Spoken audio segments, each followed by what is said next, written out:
Well, good evening, Spokane Public Schools families. We really appreciate you being here tonight for our high school hybrid presentation to talk with you about the process for returning our middle and high school students back to in-person instruction. We really appreciate the opportunity to connect with you this evening, share information, and answer your questions along the way. Joining me tonight is Dr. Mark Anderson, our Associate Superintendent. We also have Heather Bybee, our Chief Academic Officer, Sean Jordan, our Executive Director for Secondary Schools, Gwen Harris, our Executive Director for Option Programs. We have Becky Ramsey, our Director for Special Education, Becky Dowdy, she is our Director for Health Services, Sandra Gerard is our Director for Communications and Governmental Relations, and Mary Beth Smith, who is the principal of Lewis and Clark High School. And I am Adam Swinyard, and I'm the superintendent of the district.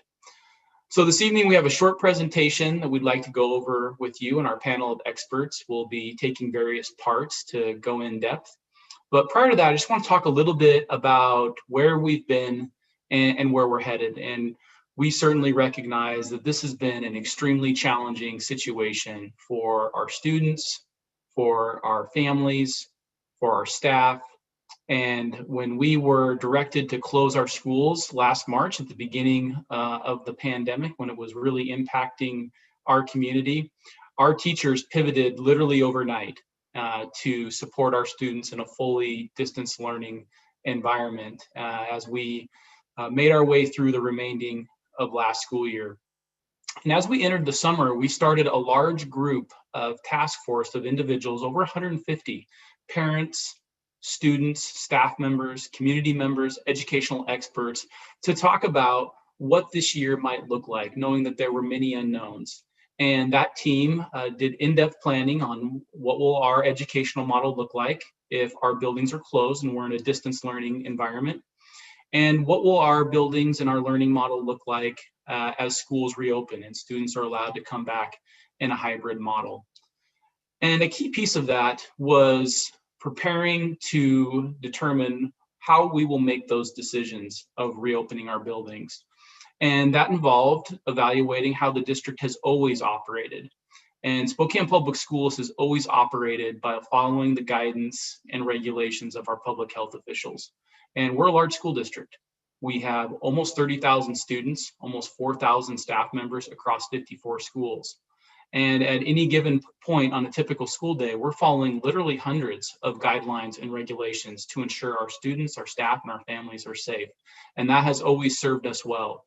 And as we approach this very unprecedented situation, our steadfast commitment of our school board and our district leadership team was not to start picking and choosing what public health guidelines to follow, and in fact, commit to closely walking hand in hand with our health officials at the Department of Health and the Spokane Regional Health District to determine when and how we should return our students back to in-person instruction. And that's a decision that at moments over this last year, open school advocates have been very frustrated that we're following the guidance of public health officials. And there have been times over this course of this year that closed school advocates have been frustrated that we're following the guidance of public health officials. And the opinions on this topic vary, and the emotions vary, and they continue today, and we recognize that. And what we have said from the very beginning, and we've been steadfast, is that we are going to follow every step of the way what those guidelines and recommendations are. And we have operated within those parameters each step of the way. That involved bringing our elementary students back beginning in October with kindergarten. We've added grade levels incrementally. We now have K-6 attending in person. And now, based on those guidelines and those recommendations of our health officials, we are preparing to return our secondary students into a hybrid model on Monday. Our intent for this evening is to give you as much information as we can. We know that some of you will still walk away with unanswered questions, and we're committed to doing everything we can to follow up with you and provide the clarity that you need to best be prepared and to best prepare your students for next week. We've always said we're going to bring students back as quickly as we can based on the guidance of those health officials. And our teachers and our administrators and our staff, they are so excited to see your kids and have them back in our buildings. And what you're going to hear tonight is a significant amount of planning and details that have gone into ensuring that we can follow the guidelines and recommendations safely. So far in Spokane Public Schools, there have been 10 situations, 10 cases where an epidemiological link has been traced to in-school transmission. So going back to October with multiple grade levels attending, almost 10,000 students in-person instruction across 54 buildings, and we've had 10 situations where epidemiologically we've determined that transmission has occurred in our schools. That's reflective of what we've seen in other schools in our county, as well as across the state and across the country, that when in fact you follow the guidelines that you will hear about tonight, that transmission inside of schools is rare. That's what the data and the most current and updated science is indicating. And that's the information that we're receiving from our public health officials. So with that, we'll turn it over to Dr. Mark Anderson, and he will lead us through the presentation. Well, thank you, Dr. Swinyard. And this evening is really a start of orientation activities for parents and students. We have Mary Beth Smith with us tonight, who's the principal of Lewis and Clark High School, and Sean Jordan, our executive director of the secondary schools. And each high school is planning additional orientation and training activities. And that training with our students actually will continue the first few weeks of school. So this evening, we're going to do a short presentation. And if you have questions about items we're presenting, feel free to put those in the chat. We have some staff members here helping us answer some of those questions. But at the end, Heather Bybee, our Chief Academic Officer, she will act as moderator and see some of the frequently asked questions, turn to our experts on the panel tonight to answer that so that everybody kind of knows some of those answers. This webinar is being recorded and we'll be sending it out afterwards so that if you have a question or want to re-review this webinar, feel free to do that. Dr. Swinyard introduced our panel this evening. And he mentioned that we've had a large set of task groups planned for the opening of school this year. Well over 150 staff members, teachers, community representatives, health professionals, administrators have worked on this plan. These are the subcommittees that worked on the plan. Safety and operations, very key to keeping our staff and students safe. Elementary education, secondary, special ed, English language development services, intervention services, technology and how we've deployed that. And then we developed, as you know, a full distance learning option called Spokane Virtual Academy. And then Mr. Jordan has led all the work around, along with the Washington WIAA about athletics, and we'll talk about some of that this evening as well. So with that, I'm going to turn it over to Heather Bybee to talk just kind of an overview of how the hybrid schedule works. Thanks, Dr. Anderson. So the first thing we know parents want to know is when will their kids be attending school? And so the hybrid model is trying to balance out in-person instruction while keeping the safety measures, the social distancing, et cetera, available, as well as attending to the students' needs. So our hybrid is an A-B rotation starting next week. And as you know, next week is a 4-day school week, with the 5th day being a learning improvement day. And so Monday will be the first of the A group, and then Tuesday B, et cetera. And then you see marked on there, March 12th is the first rotation of the Fridays, because every other Friday will be rotated through A and B. Again, we were really trying to maximize the time that students had in person with their instructors and with their peers. As we move on, the bell schedule as students return goes back to what the traditional high school bell schedule was, with a start time of 8 o'clock. So we're asking for those who either drive themselves, knowing that they're high school students, or who are dropped off, that you kind of shoot for the window of 7:50 to 7:55 for that drop-off time. We're really trying to minimize students being on campus without having the ability to supervise and monitor the safety protocols being in place. And as we move on, we'll be able to address 0 and 7th period, because I know that those are anomalies in high school. Class instruction will take place between 8 and 1:55, which will include their 6 periods of traditional content and an advisory every day. Students will be released and available for pickup at 2 o'clock. Breakfast and lunch will be provided to all students every day, and we'll kind of talk through what some of those protocols will look like. And then what we're asking is that students charge and bring their laptop to school each day. It has become a valuable tool. It helps minimize the amount of materials that students are bringing. We've really tried to ingrain in them the use of the laptop and the Teams system to kind of organize their day, to manage their learning. And so that will be an essential piece. As students return, like I said, we will continue for them to take part in regular advisory class. That time was really intentional and kind of brought about by the work of the task force over the summer to really focus on the social emotional needs of our students. It's always been a priority, but the pandemic has kind of brought it even more to the forefront to make sure that the students have an advocate in the building that they have a deep connection to that can help them navigate this new system. So as I said, they'll kind of take part in a traditional 6-period day, seeing each of their primary teachers on that day of in-person instruction. And then knowing that all of our additional support staff are going to be there to help welcome your child, acclimate them, and make sure that they have the most positive experience possible. That includes all of our administrators, our counselors, our MTSS specialists, intervention, office staff, custodians. They're all there and waiting to meet your kids and to make sure that we can kind of give them the best 12-week experience possible, given what they've kind of experienced in the last year.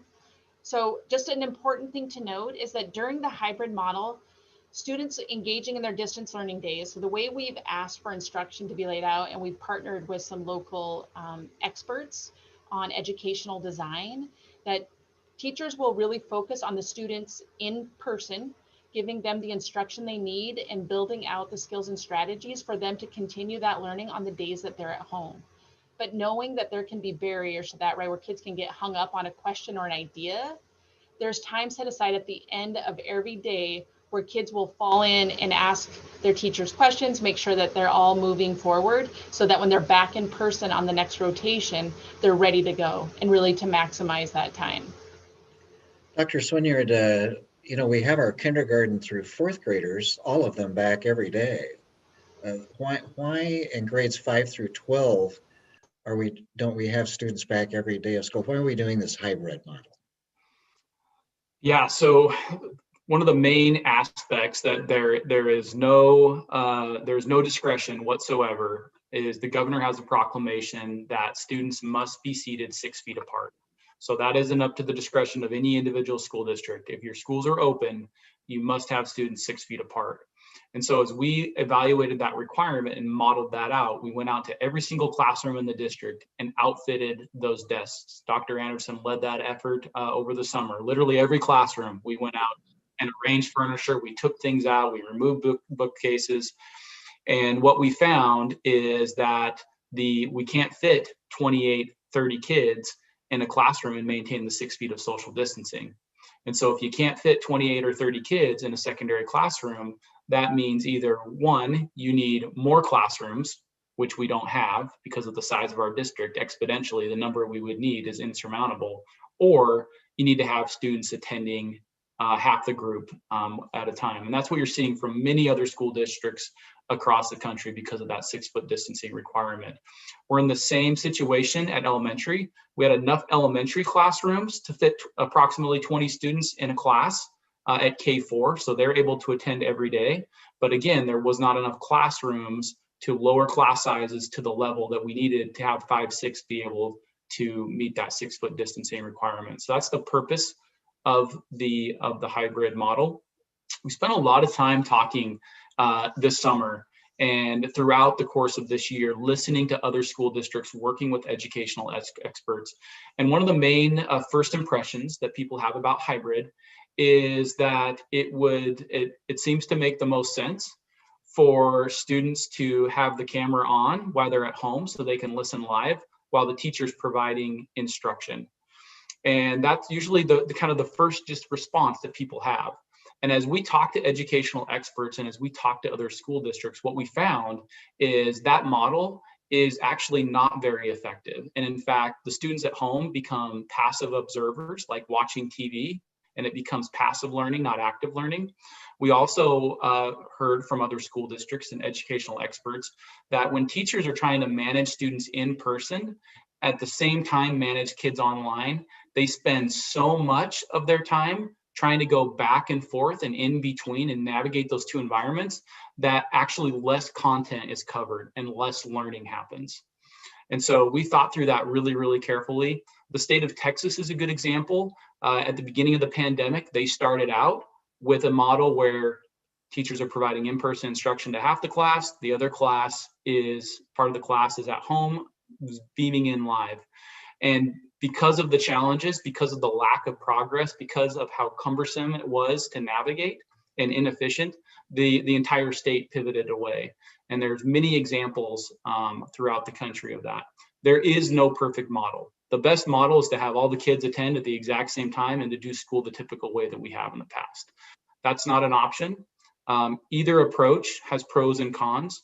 And we feel like the research that we've done, the feedback and the learning that we've done from other school districts that have opened ahead of us has been really informative about this being a model that we think can be impactful. Our teachers are receiving training and have been receiving training about how this will work and what it will look like for students. They'll get their content and in person. And then as they go home, they'll be prepared to then take and extend and practice the learning that they have, which will then set up the learning for the next day. We're going to send an email to all of you that outlines a lot of the details that you heard tonight. Included in that is a podcast from an educational expert. His name's Jeff Utek. He works with districts all over the country, and he shares his perspective and his rationale around why teaching live in person and live virtually at the same time is really problematic. So we wanted to provide that context for you, and it's been one of the more frequently asked questions, and it's typically the first thing that would come to someone's mind, and it came to many of our minds when we first started exploring this topic. But in fact, what we learned from other districts and the research has taken us another direction. And if school's starting at 8, maybe now's a good time, Mr. Jordan and Mrs. Smith, what about zero period and how does that work, 0 hour? Mary Beth, you want to take that? Sure. I think most of the schools are doing what we are doing, which is asking those students to arrive 10 minutes prior to the start of the school bell. They will have their attestations checked just like every other student coming into the building, and they will go directly to their classrooms on their synchronous days. Very good.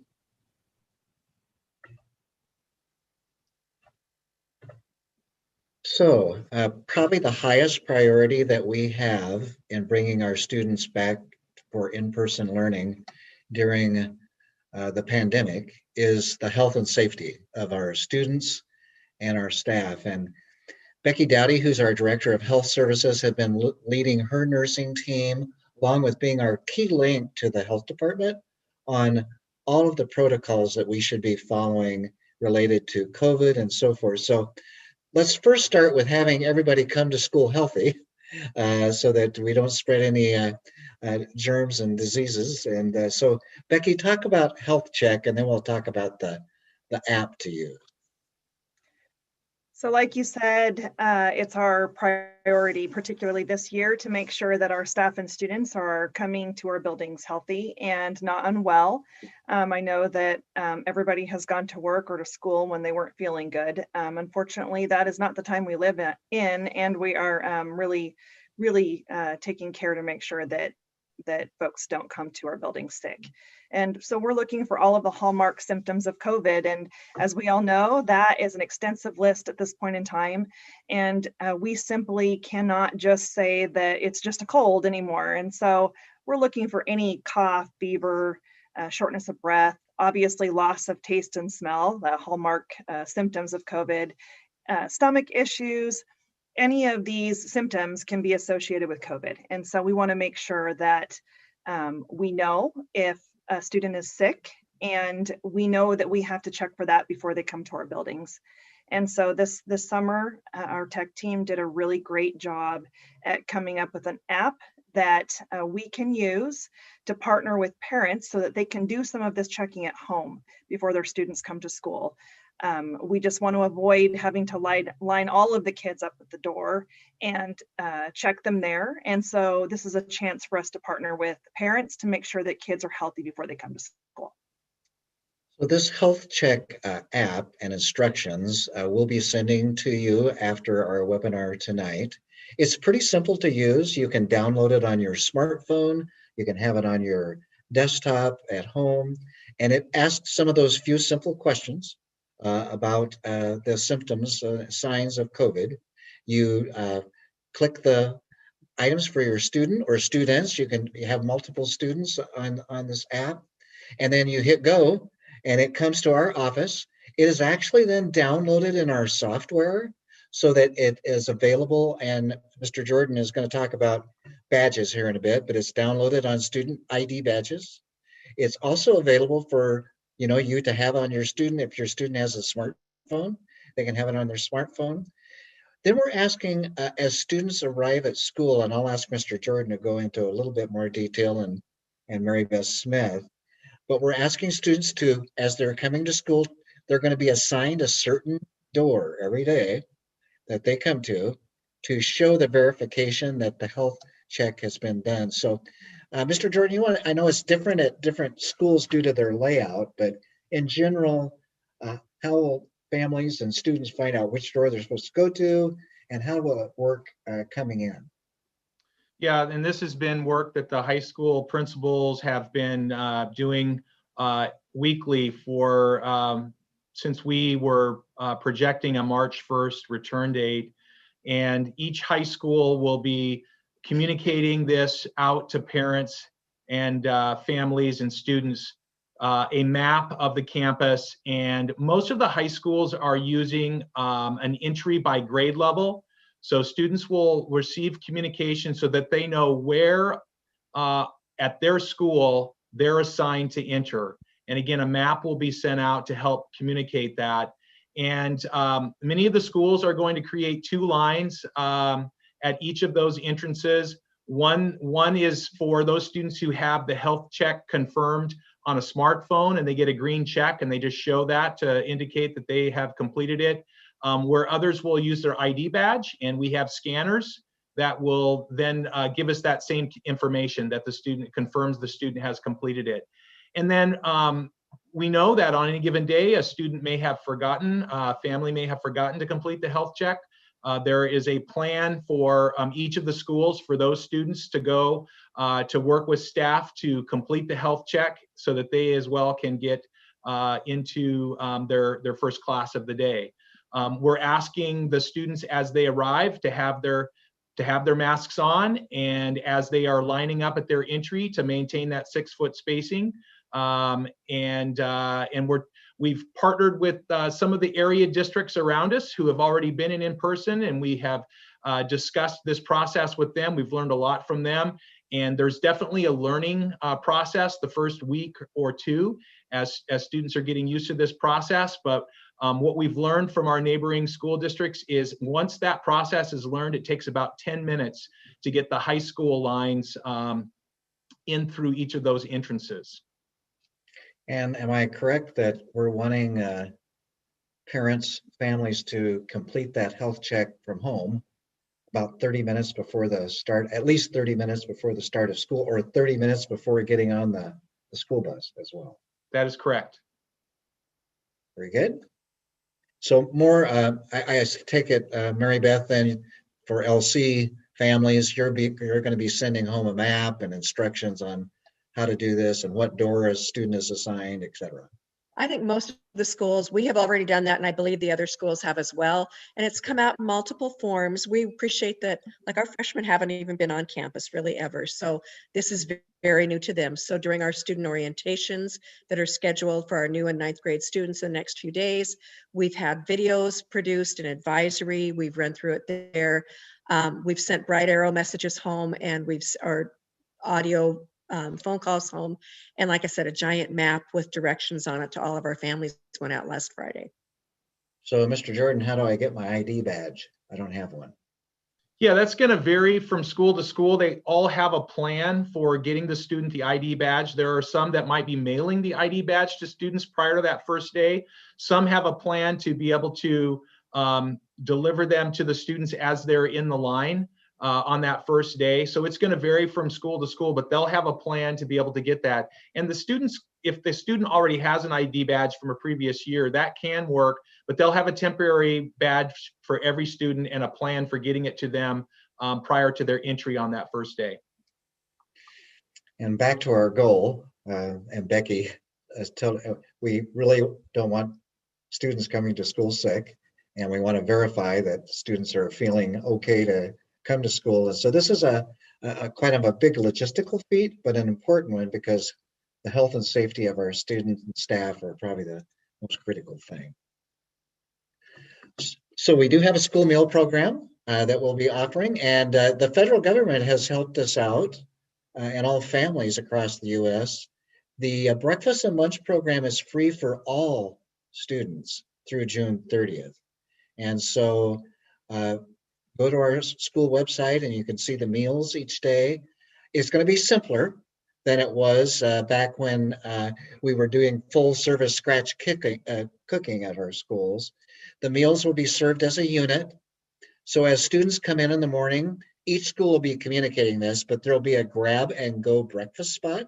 Could be in the cafeteria, it could be in the hall. As students come in, students are free to grab a breakfast. It's going to be very simple: breakfast bar, bagels, muffin, juice, and then go to their first period class to eat the breakfast. So that's how breakfast is working. Lunch, again, this 6-foot rule is a critical rule that the health department has given us. So we will be assigning students to a particular seat for lunch. It could be at a table or it could be at a chair, and that's where they will eat the rest of this year. They will grab and go in the cafeteria, their lunch, and then at the end of the day, before their day home in virtual, they can grab a go meal, breakfast and lunch together, to take home. So, you know, Mary Beth, you've got a brand new commons that your students haven't ever been in. And I know that LC is probably one of our larger high schools. So kind of give us a feel at LC how you're handling keeping students 6 feet apart at lunch and where they're sitting and so forth. Thanks, Mark. Yeah, the good news is that I think most of the high school commons are able to accommodate quite a bit of our student population, and most of our schools are operating on a 2-lunch system, so that we're taking half of our student population in cohort A and then dividing them in half again, so there's first lunch and second lunch, which allows us to honor that social distance for students. We've had a district setup crew come in and verify and confirm that all of our student seatings at lunchtime are within accordance of that social distancing model. We have monitors making sure that students who are lining up for cafeteria service are within those 6-foot social distancing, so that they're being reminded and advised. And we have students assigned to seating. The students will be in cafeteria, I believe, at most of all of our high schools. Some of them will be in classrooms tucked in with advisory cohorts in a couple of our high schools. So every student will have an identified seat. There'll be supervision provided to him or her. We recognize that that's not going to have the same vibe, I think, as cafeterias in years past. But I think we'll be able to gather our students together. And our plan, I think, is very similar to other high schools across the community, in that we'll have some music and we'll do some fun things with students in those cafeterias so that it's a little more of a social event for students. And I understand, Nurse Becky, that we've had our elementary students already doing this, but we're having students take their mask down, take a bite, put their mask back up, and chew their food. Is that right? Yep, we're encouraging them to unloop it from their ear so they're not touching the mask itself. Take a bite and put it back up while they're chewing. And it's been amazing. Even our kindergarten students have this down. They're doing a great job. Very good.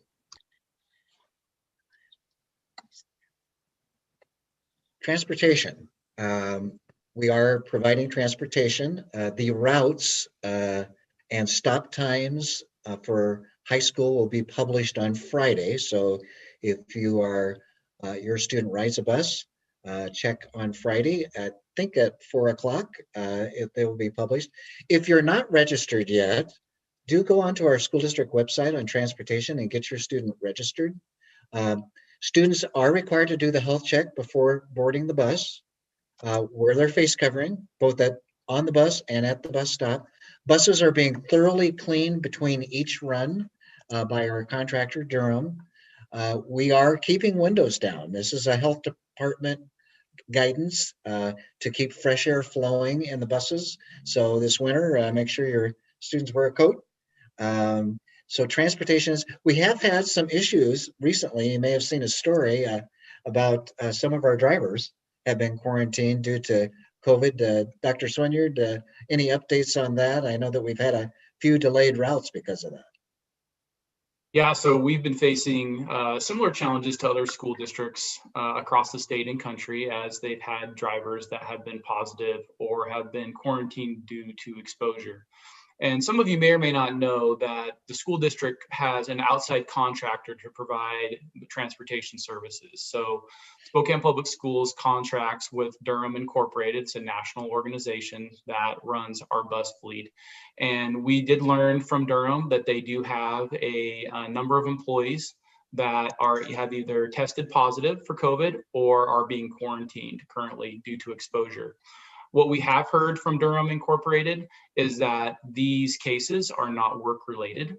And what we have at this time is there is no indication that there has been any transmission on our school buses. So these transmissions did not occur on our school buses. That's based on the information that we have now and the work of our contact tracers.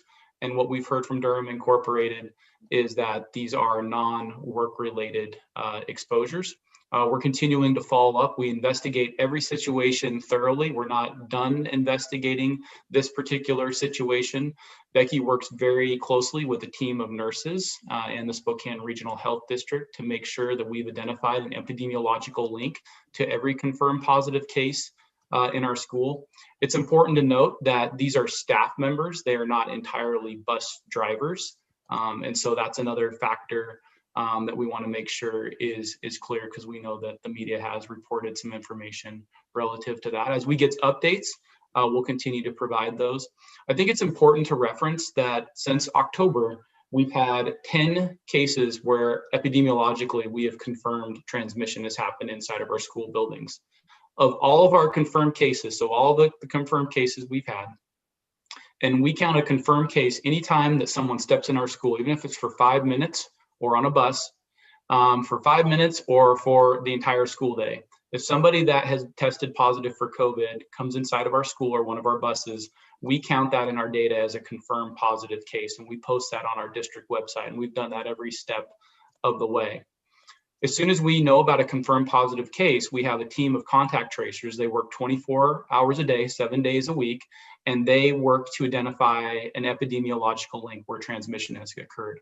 Up to this point, that work, they have identified an epidemiological link to 100% of our confirmed positive cases.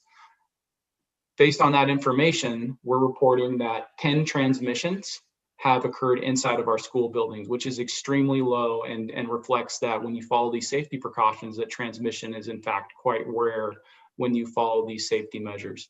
We're watching our contact tracing very closely. If at any time our contact tracing effectiveness drops below that 100% marker, then we have to be very cautious about what we're reporting as transmission rates. And so we are increasing our resources to ensure that we can contact trace effectively.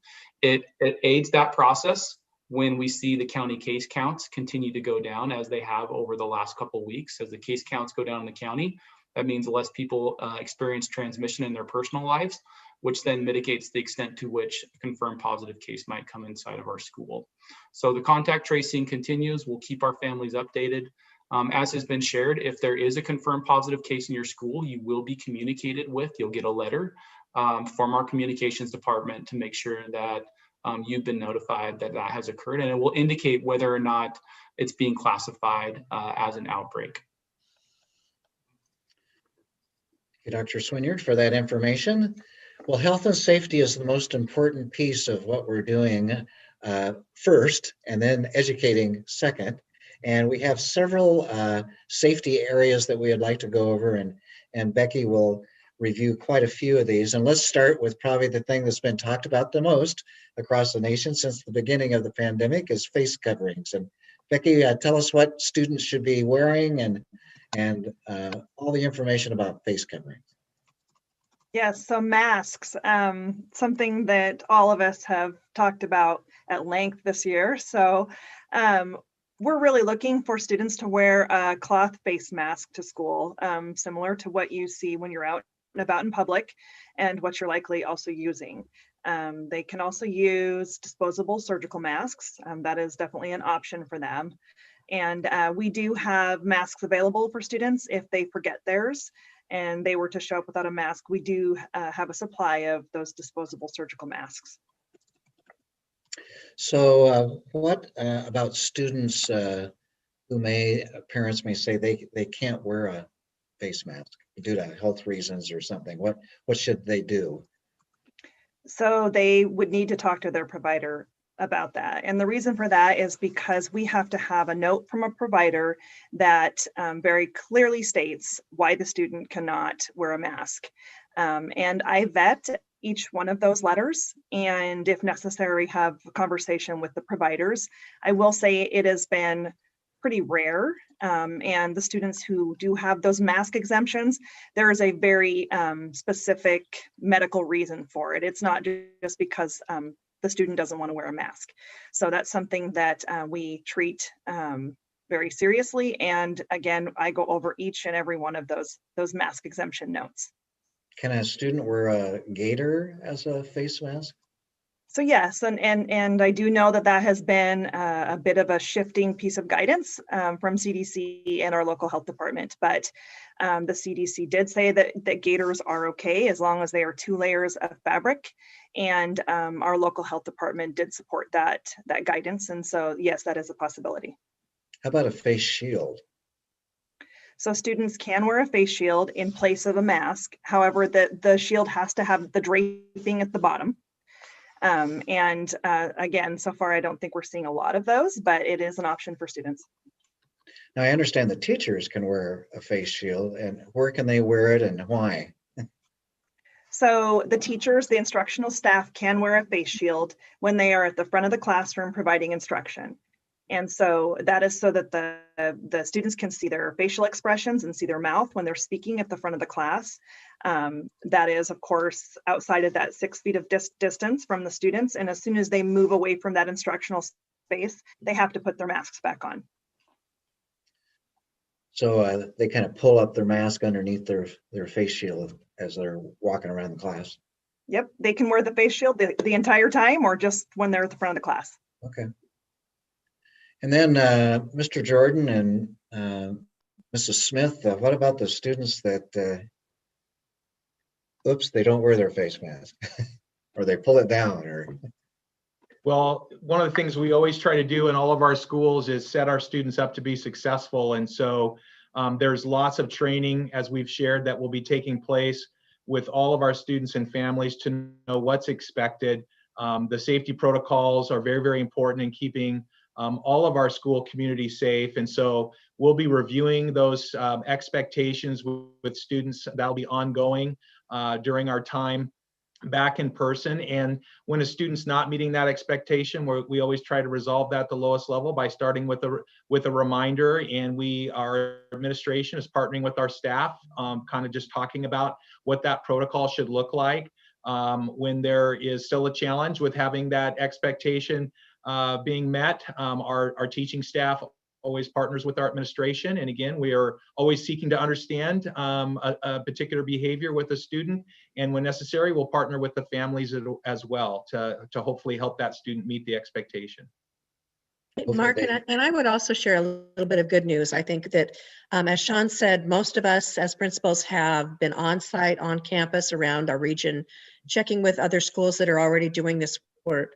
And what we're seeing is incredible, not just compliance, but really students supporting students in this work, because what they know is that they want to be back in school. They want this to be super successful. So they're reminding students, pull your mask up, watching that social distancing. So students, because they want to be there, are very, very, very compliant with this. They recognize that all the training we've already done, and we've done a ton, and that we're going to continue to do, they recognize that that's the key to staying in school and making this work.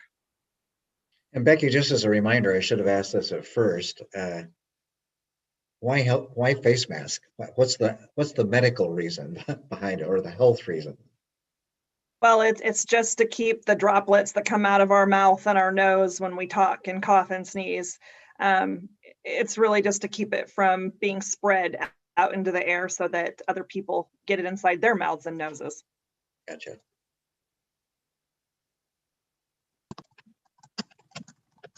Well, let's go on to hygiene practices. That's probably the second critical thing, face mask, and then thoroughly washing hands. Tell us about that, Becky.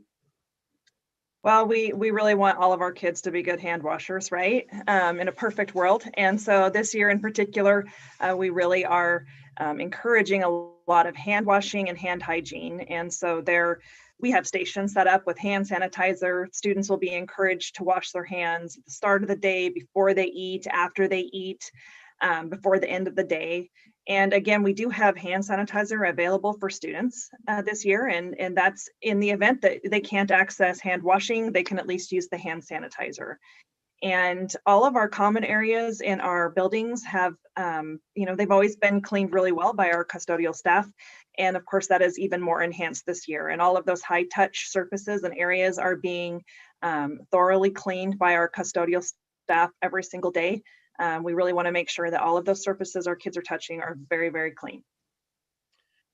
And I understand, Mr. Jordan, even our teaching staff is getting involved in cleaning and disinfection because our students exchange classes and are sitting at desks. Tell us what's happening in schools there. Yes, this is one of the things that we've been spending a lot of time around and planning to disinfect the desks that students are sitting at in between classes.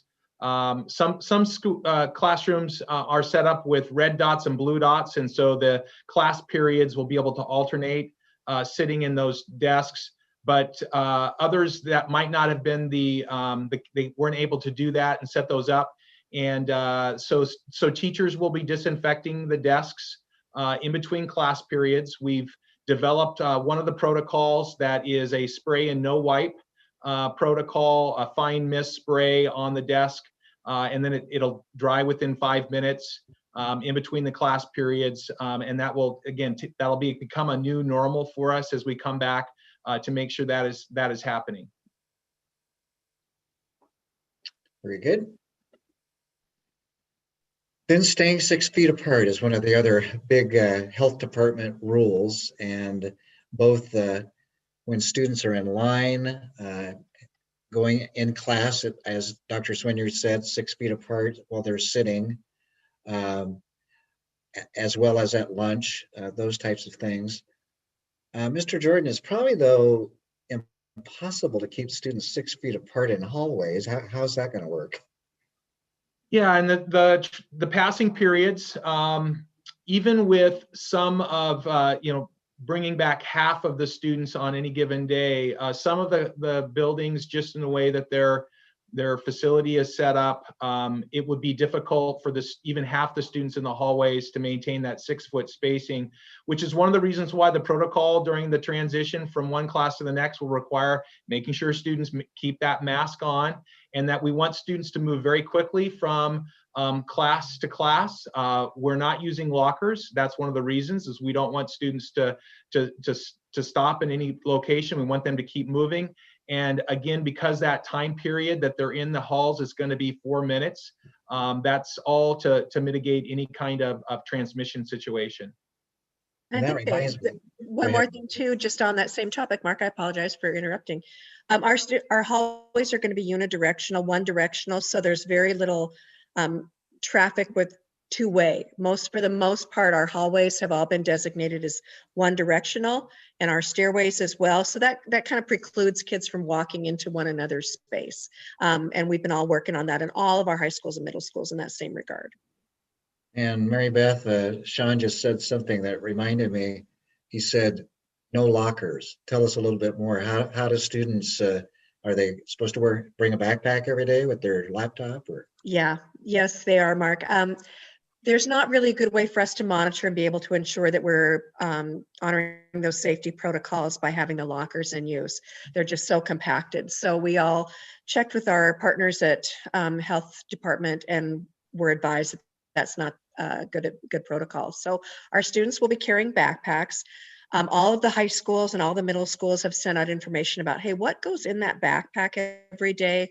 And yeah, the laptop, a charged laptop with the charger. We're encouraging an extra mask. We're encouraging water bottles, small instruments that students can carry around with them, like you got a flute, you got a piccolo, those things students will be carrying with.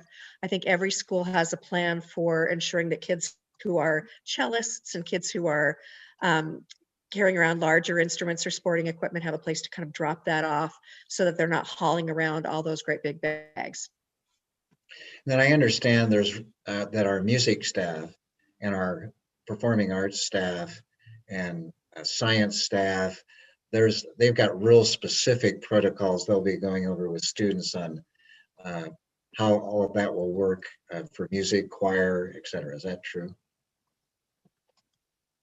Yeah, that's absolutely true, Mark. And in fact, they've been going over that work already, so that they've been kind of gearing their students up for what does it look like to return to a classroom and engage in choral singing or musical instrumentation or fitness. So they've been reviewing those protocols. We have very strict regulation on the number of students who can be engaged in that activity at a particular time.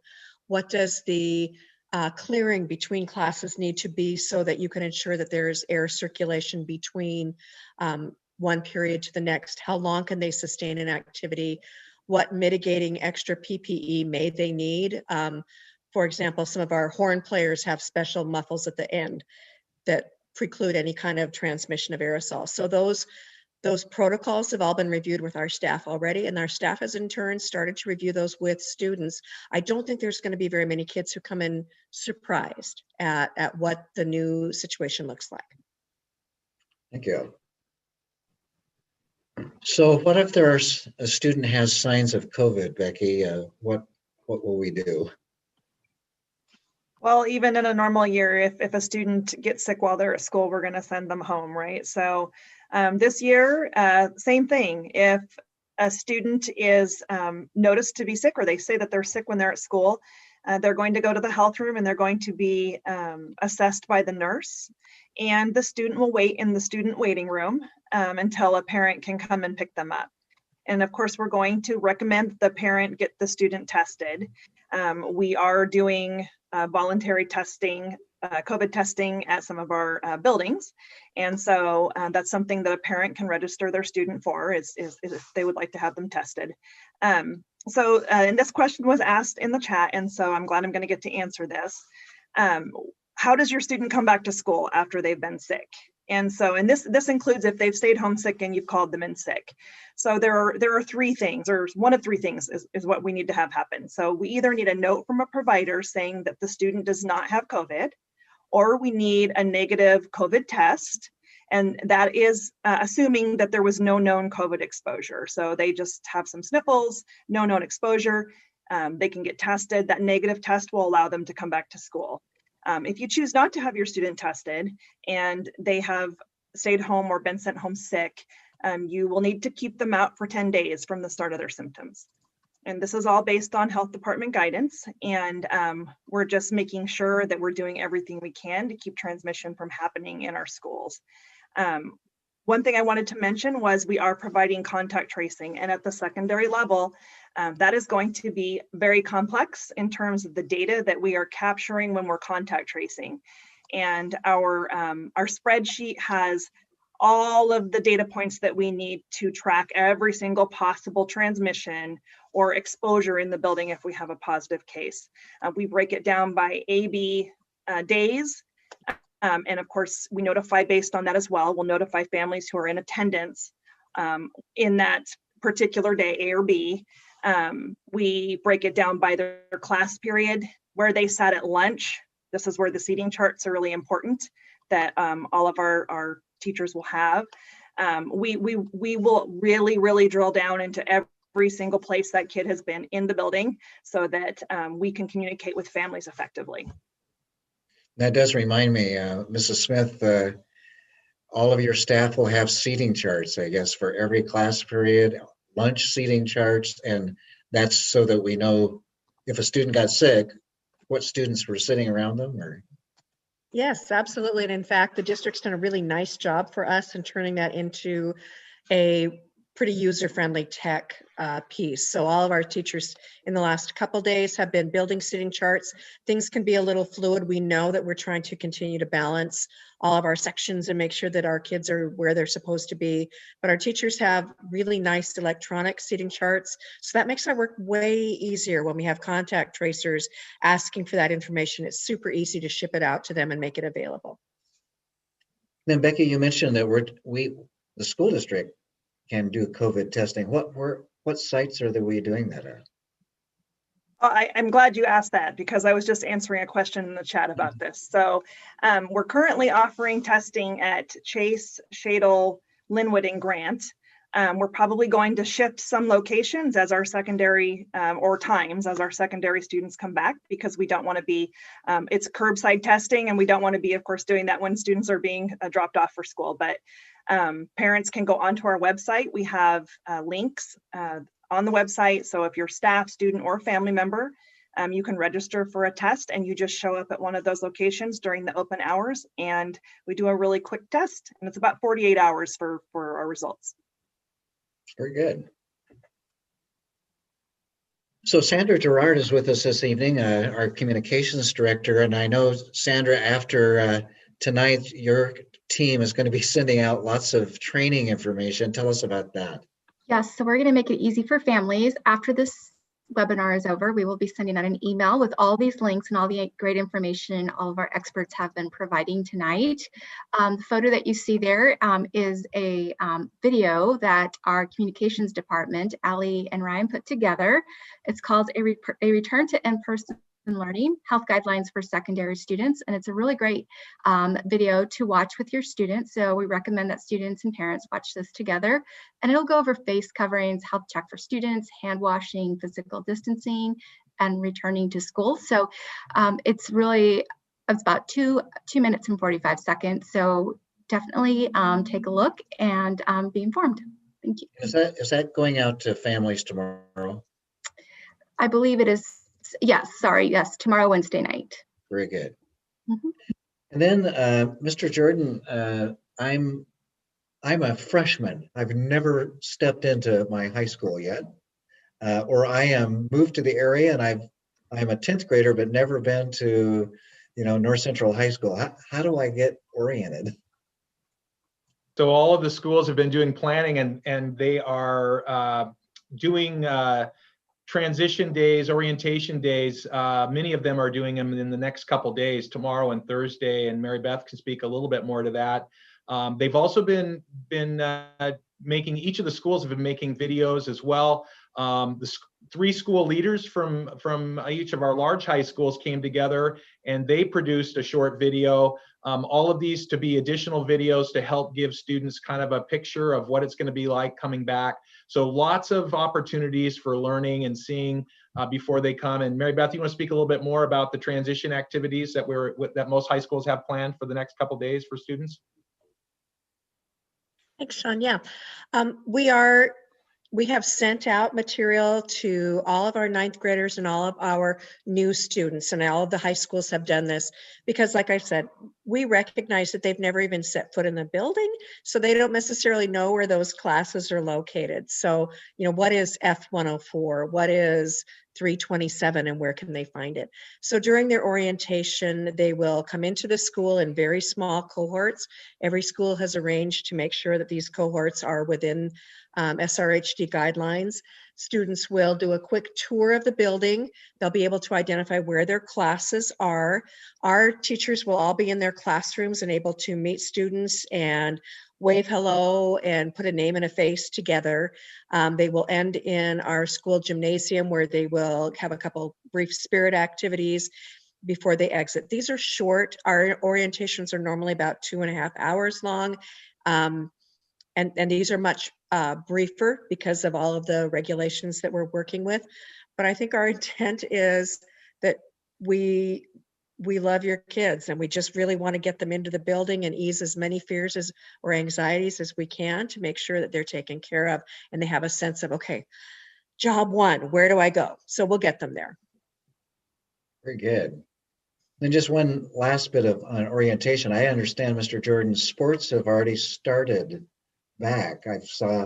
Drove by North Central today and saw some students out on the field practicing football. What's the schedule there? Right, season one started.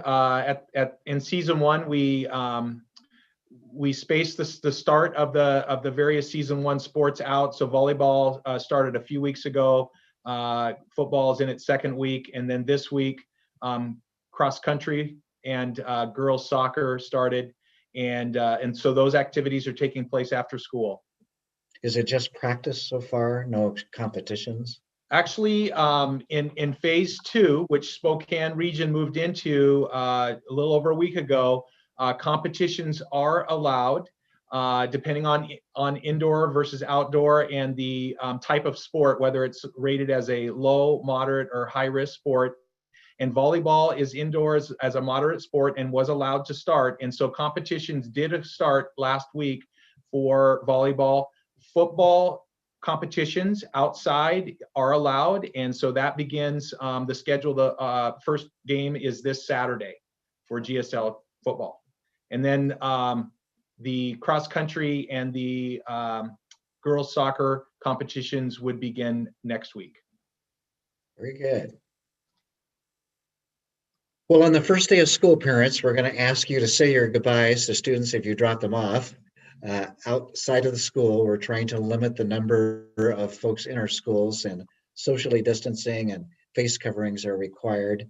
So with that, I'll turn it over to Heather Bybee and team here what are some of the burning questions that seem to be themes there, Heather? Well, I know we only have a few minutes. The one that stood out to me the most, which is interesting because it lands if you're in elementary, middle, or high, is the bathroom, right? So I'm going to turn this one to Mary Beth or to Sean. Will kids have the opportunity to use the restroom and or the drinking fountains? Those probably were the two most popular things through the threads. So if we could just kind of speak to that.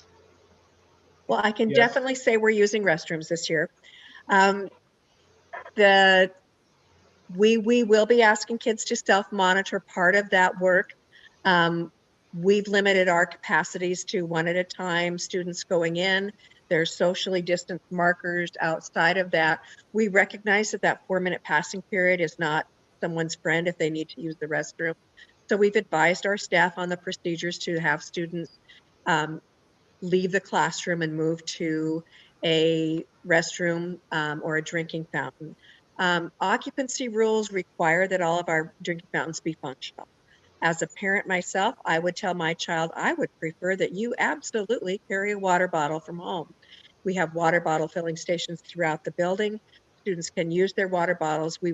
That was in our to pack list that we sent to families to please have your students bring a filled water bottle. But our drinking fountains will be available. And I think like most schools throughout the region, we do have vending machines available for the purchase of healthy beverages for students throughout their day. Thank you. This is a question for Nurse Becky. Can students do their own health attestation? And I got asked this question last night as well. I'm certainly not going to say that we prefer to have students do their own health attestation in the morning, but we also know that we're talking about high school students, and these students are, many of them, very capable of taking care of themselves. And so I would say, have that conversation with your student. If you are comfortable with your student providing that health check, I would recommend that you go through the process of taking a temperature and filling out that form with them, just so that you know that we're getting good information.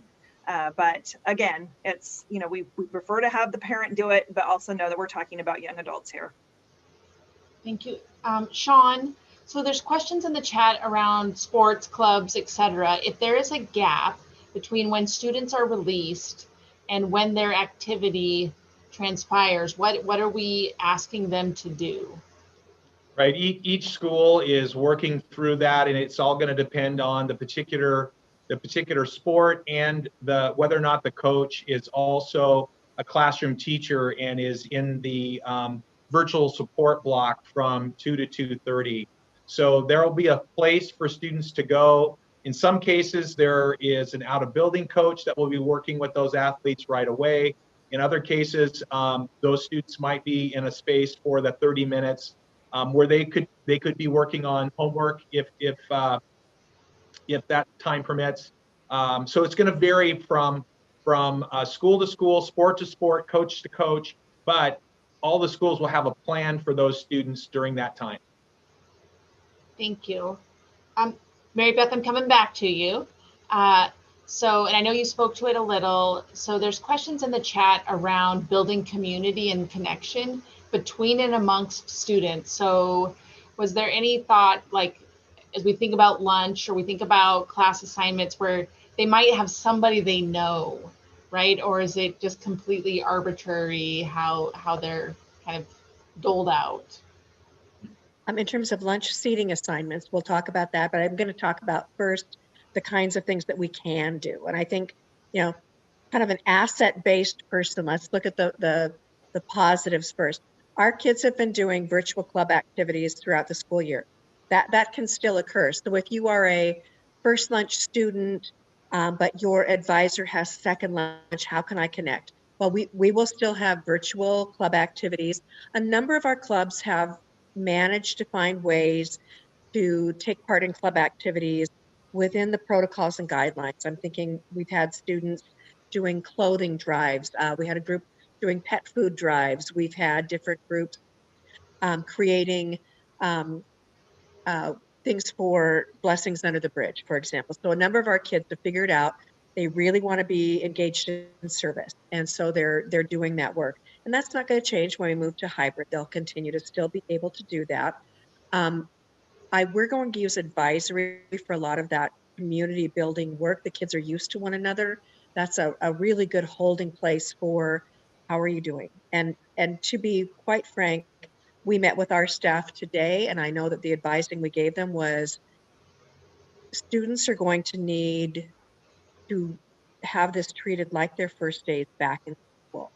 They're, yes, we've been in school for several months, but for many kids, this is going to feel like a brand new start. So what do we as adults do to encourage and support them in that brand new environment? So we'll be doing that as well. Like I've said, our cafeterias will be fun at lunch. But yes, we're going to have assigned seating. And we've pretty much identified, I think like most schools, we really want our 9th and 10th graders under situations where there's a lot of adult supervision because it's all pretty fresh and new to them. Our upperclassmen are going to be in those situations where maybe they're in classrooms or something else where there's less intensive supervision. We're assigning seating. I believe most of our schools are assigning seating. I think North Central is doing something where they're using classroom supports a little bit differently. But I think, well, I know every principal's goal in this new environment is How do I help kids find their people? And how do I support them in this work? It's going to be new for everybody. Our hope is that we're going to be using our advisory teachers a lot, our counselors a lot, to identify those kids who maybe need a little extra zhuzh to get connected, and we'll be doing that work. But if you as a parent are hearing and feeling that, hey, my student's just not making these connections, and I'm concerned about their social well-being, we have counseling staff, we have administrative staff, we have teachers and MTSS persons who would be absolutely thrilled to be called to work to go to bat for your child. Thank you. So I know that we're already over. I have two more questions that I feel like have been the most prevalent. So Nurse Becky, there's been an exposure. How are families notified? So that's a great question. And I partner with Sandra, our communications director. So anytime we get notification that there is a positive case, I give her that information along with the dates that the positive case attended in the building. And right down to the room numbers that student was in while they were positive or while they were infectious in the building. And I think Sandra is on here and she may want to speak to, yeah, go ahead, Sandra. So yes, as soon as Becky and her team has done contact tracing, we send out a letter to families within 24 hours of receiving that information. And I do have my contact information on there, and I'm always willing to answer questions related.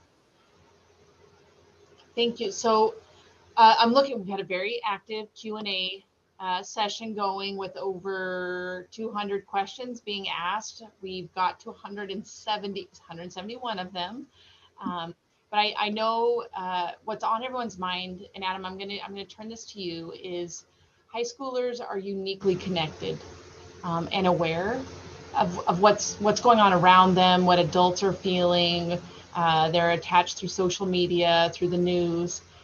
What would you say to parents and to students, because I'm sure that we have students listening tonight, about that anxiety and about what thought has been put into bringing them back? Yeah, well, we just really encourage that you talk with your student and you ask them about how they're feeling and what they're excited about and what they're worried about and what they wonder about and the perception that they have. And oftentimes, and I was a high school teacher, oftentimes they want you to think that they don't need you. And right now they do. 9th, 10th, 11th, 12th, they need you right now. They need you to lean in. They need you to be there for them. They need you to ask them how they're doing and how their day went. And they need you to walk this road with them. It's going to look different for every student, but we really encourage you to really be intentional about engaging them and talking through some of the details with them. And our school staff, as Mary Beth mentioned, are very eager to support them and have been preparing them throughout the last few weeks as we've ramped up to this. And I just want to close by saying, as we're quite a bit over our time here, is there are no easy answers to this. COVID has not provided any easy answers at any point. And I know that there are some of you listening tonight and you're thinking, why in the world did we not come back sooner? And this is way too late and we should have come back weeks ago.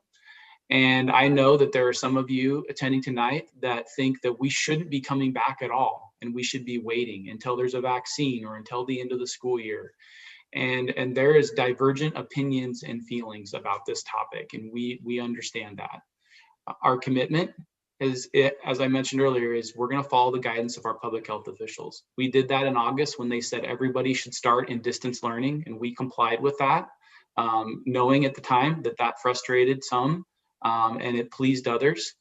And we're following it now, February 23rd, as they are telling us that we should begin transitioning back. And just like in August, some are frustrated by that, some are very pleased by it. We understand those feelings. We respect those feelings. We understand that you've got questions about our model. We're happy to unpack those more with you. Please email any of our panel experts and follow up to this, and we will work through that with you. please read through the materials we're going to send you. I really encourage you to listen to the podcast about our hybrid model and why that model we believe makes sense based on the research that we've done and the feedback we received from other school districts. And we're going to get through this.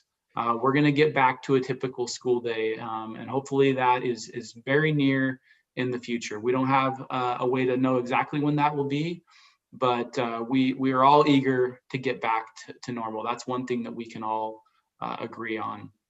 So please reach out with questions. Please reach out to your school. We really appreciate your partnership in this process. Thank you so much for all the very kind comments of gratitude that we saw in the chat tonight. That means the world to us. This has been challenging. The challenge of this has not escaped anyone. So we appreciate your partnership. We appreciate all the gratitude in the chat, and we understand that there's still questions out there, and we want to get those to you. So please follow up. Please read through those informational materials as they come out. And we look forward to seeing your student on March 1st. And we look forward to seeing their smiling face. And we're going to continue to walk this road together. So please have a great night. Take care, be well, and we'll see your students on Monday. Hey, thanks everyone.